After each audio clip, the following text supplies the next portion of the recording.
Paroles semées, paroles partagées. Une émission de Marc Thomas.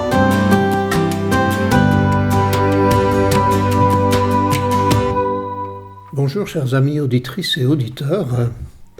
J'intitule l'émission d'aujourd'hui « Quels privilèges oreilles ».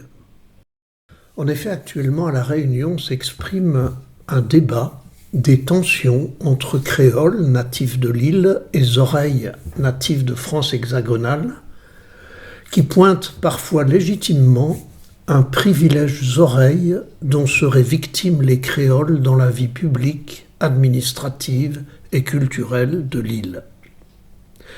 Je voudrais apporter ici ma contribution à ce débat, non pour amplifier la polémique, mais pour susciter un dialogue constructif. Un privilège oreilles à mettre en dialogue.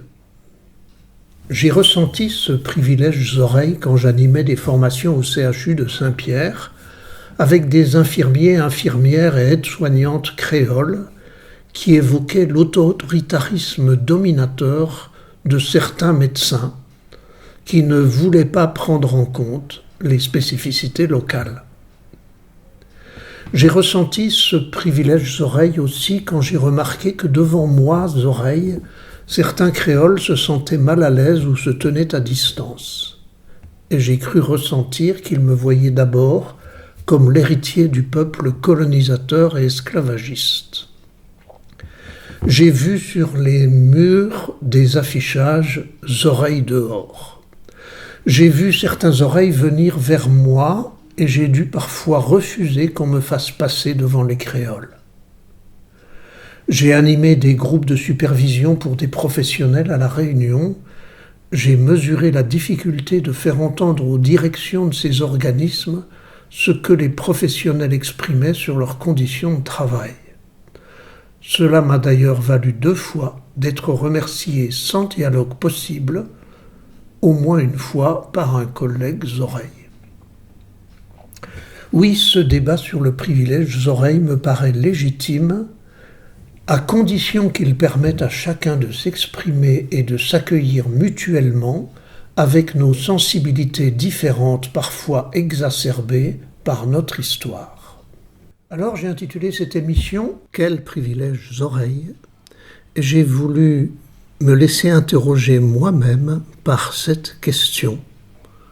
Comment ce privilège oreilles m'a-t-il ou non favorisé ? Natif de Lorraine et ayant passé toute ma vie en France hexagonale jusqu'à presque 60 ans, je débarque à La Réunion pour raisons professionnelles en avril 2006. J'ai été sélectionné par les centres hospitaliers de La Réunion pour donner des formations à des personnels hospitaliers. Tout ce qu'il faut pour être suspecté d'attitude dominatrice, puisque c'est encore un oreille qui vient former des créoles. Un ami oreille, implanté à La Réunion depuis longtemps, m'avait dit à mon arrivée « Les créoles seront gentils avec toi, mais tu ne seras jamais invité à manger chez eux. » 20 ans après, aujourd'hui en 2026, j'ai ce privilège merveilleux d'avoir plus des 3/4 de mes amis à La Réunion qui sont des créoles.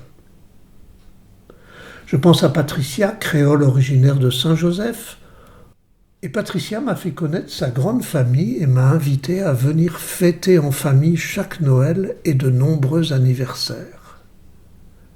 Grâce à elle et à sa famille, j'ai appris que Noël pouvait être vraiment Noël en pique-nique joyeux sur la plage, et pas seulement dans l'ambiance chaleureuse au coin du feu et du sapin enneigé de Lorraine. La famille de Patricia est devenue ma famille de cœur créole. Nadine et Eliar et leurs enfants m'ont accueilli souvent dans leur gîte de Brassec à Sillaos. Nous avons beaucoup échangé sur nos parcours de vie parfois bousculés. Ils ont écrit de moi ceci. C'est le seul homme capable de faire partie intégrante de notre famille, tout en restant l'un des plus grands mystères de la famille. Dans les tempêtes de ces dernières années, il a été ce rocher silencieux mais solide sur lequel on a pu s'appuyer. Comme quoi, On n'a pas besoin de parler la même langue pour se comprendre, il suffit parfois d'un peu de silence partagé, d'un coup de main dans les champs de lentilles et d'une présence fidèle pour devenir le père spirituel qu'on n'attendait pas. Ces mots d'Eliar et Nadine m'ont touché, et je leur ai dit à quel point j'avais été touché aussi de me sentir adopté dans leur famille. Quel privilège d'être considéré comme l'un des leurs, tout en restant pour une part un mystère car si différent. Sylvie est guadeloupéenne d'origine. Elle a passé 10 ans à La Réunion comme psychologue, en particulier dans l'accompagnement de jeunes Mahorais vivant à La Réunion séparés de leur famille. À l'époque, nous avons souvent échangé sur nos postures humaines et professionnelles. Elle travaille maintenant comme psychologue auprès des gendarmes de Guyane et elle est mariée à Théa, qui est tahitien. Bref, c'est la reine des dômes. J'ai été très touché quand elle m'a annoncé qu'elle faisait le voyage depuis la Guyane pour venir à la fête de ma famille de cœur que j'organisais en mai dernier en Ardèche. Quel privilège, ces liens nourris de nos diversités culturelles, des liens si forts qui franchissent les océans pour le bonheur de retrouver l'univers de l'autre. Une élue créole m'écrit ceci. Tu m'as aidé à trouver cet équilibre si précieux. Marcher sur 2 jambes solides, celle de l'empathie et celle de l'assertivité. Dans les moments exigeants, tu as été un soutien vrai, discret et déterminant, une présence qui fait du bien, qui éclaire sans jamais écraser, qui soutient sans jamais juger. Merci à toi pour ces mots. Quel privilège pour moi de pouvoir soutenir, c'est-à-dire porter par en dessous, d'un soutien qui permet à l'autre de faire son chemin, plutôt que de vouloir diriger, imposer, écraser en se croyant au-dessus. Je pense aussi à Isabelle, Hervé, Marie-Laure, Catherine, Patricia, Philippe, Delphine, Rosemée, Denise, Magali, Nathalie, Evelyne et tant d'autres, la plupart créoles et certains oreilles, qui viennent ou sont venus participer chaque mois à des groupes de parole pour partager des événements personnels, familiaux ou professionnels, pour partager des questionnements intérieurs aussi, des bonheurs ou des détresses, dans le respect, la sincérité, toujours sans jugement. Quel privilège de recueillir ce qui se produit en eux et entre eux, quand je ne suis pas celui qui enseigne, mais seulement celui qui facilite l'expression, qui crée les conditions du respect et de la bienveillance, de l'échange et de toutes les évolutions que permet le partage. Je pense enfin à tous ceux et celles qui sont venus chez moi pour un entretien individuel. Progressivement, ils osent enfin dire et déposer ce qu'ils ont sur le cœur.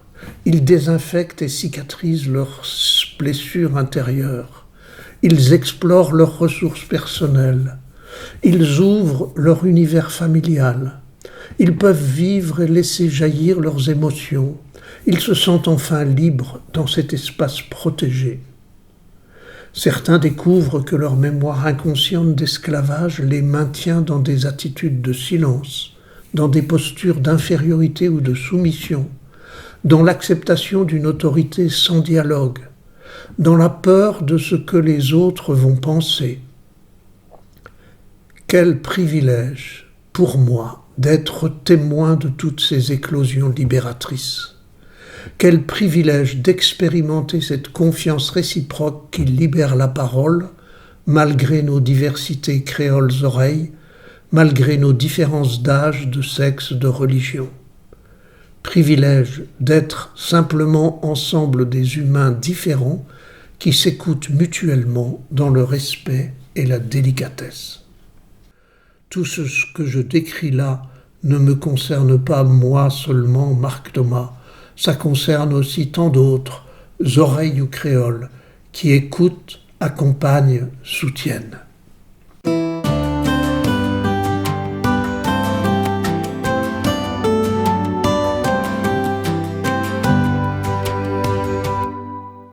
le privilège d'apprendre de l'autre.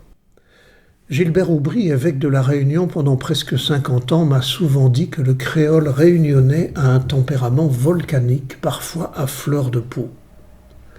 Des adultes en formation professionnelle ou en entretien personnel m'ont souvent dit « Nous créoles, nous sommes susceptibles ».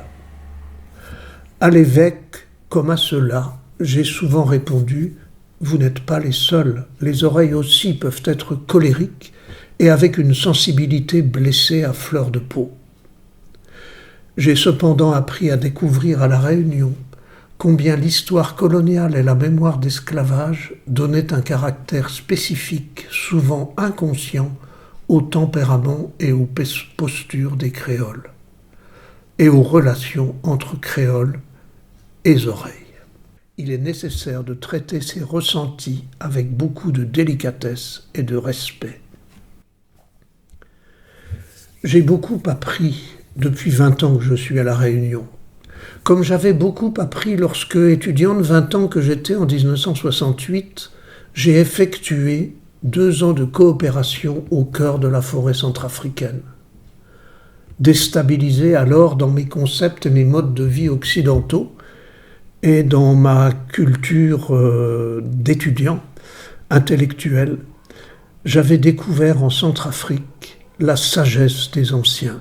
Ils ne savaient ni lire ni écrire, mais leur compétence dans l'art de la palabre permettait à leurs ethnies de vivre en paix dans des contextes difficiles.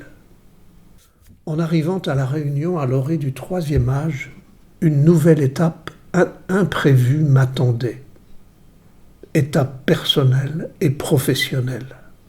J'avais beaucoup d'expérience à 60 ans passés, mais en me mettant à l'écoute de ce pays et de ce peuple tout autre que le mien, j'ai été conduit à l'humilité. Il s'agissait pour moi de découvrir d'autres modes de croire, d'autres façons de penser et de réagir, d'autres modes et rythmes de vie, d'autres conditions du vivre ensemble pour des populations d'origines différentes, d'autres mémoires collectives douloureuses, souvent enfouies mais très réactives.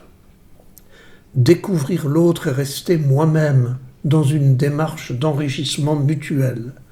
Quel privilège pour le Zoreille que je suis de rester un apprenti à l'âge de la retraite et de m'enrichir de si belle façon. Il y a quelques jours, j'évoquais le projet et le contenu de cette émission avec une amie créole.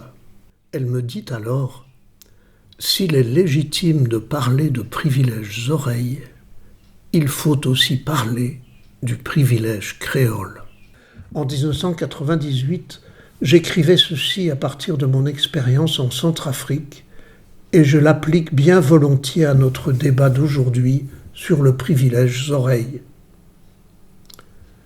J'écrivais ceci.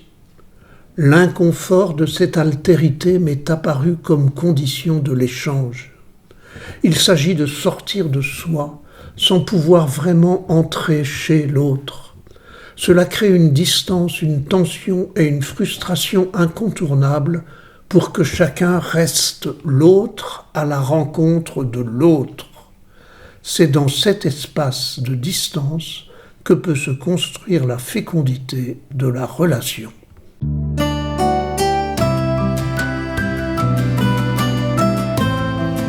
L'abécédaire du bien vivre dans le monde tel qu'il est. Dans la foulée de cette émission sur le privilège Zoreille, le mot et l'attitude que je vous propose cette semaine, le respect. Tant de personnes piétinées, humiliées, dominées, tant de situations où le droit et les lois sont bafoués. Plutôt que le chacun pour soi et la méfiance, je choisis de me respecter moi-même en accueillant ce que je suis plutôt que de me juger et de me comparer.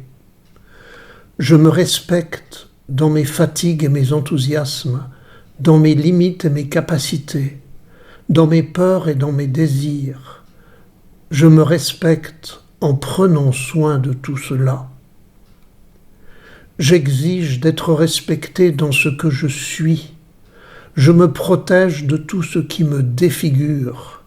Je dis non à tout ce qui me dévalorise. Je respecte l'autre dans sa différence, sans attendre qu'il pense comme moi. Le respect, étymologiquement, c'est l'action de se retourner pour regarder. Se respecter, toujours se retourner avec égard et considération pour considérer l'autre avec égard tel qu'il est.